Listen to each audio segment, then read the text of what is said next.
And on the little harbour here, there is this wonderful group of pelicans. They're all in a group. Maybe they're having a Wednesday morning meeting or something.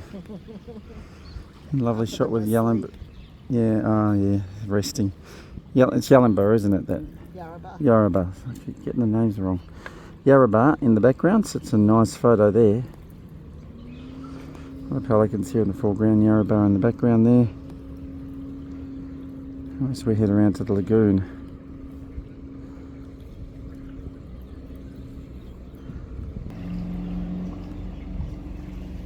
A more close-up shot of the pelicans.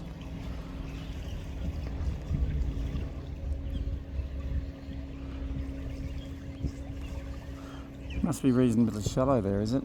Yeah, well, so standing on. The tide's only just coming in.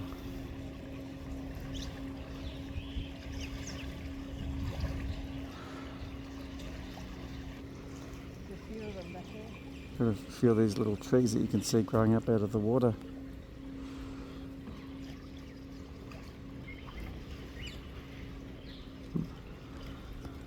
Close up of one of the pelicans.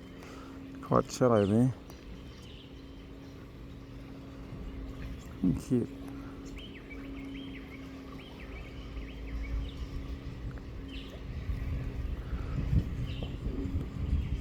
Another one of those little trees. And way over there yonder is the lagoon, and we can hear them working. So Kaz wanted to know what happens in the lagoon when they're cleaning it. Every Wednesday morning it's closed. And we'll head round that way anyway.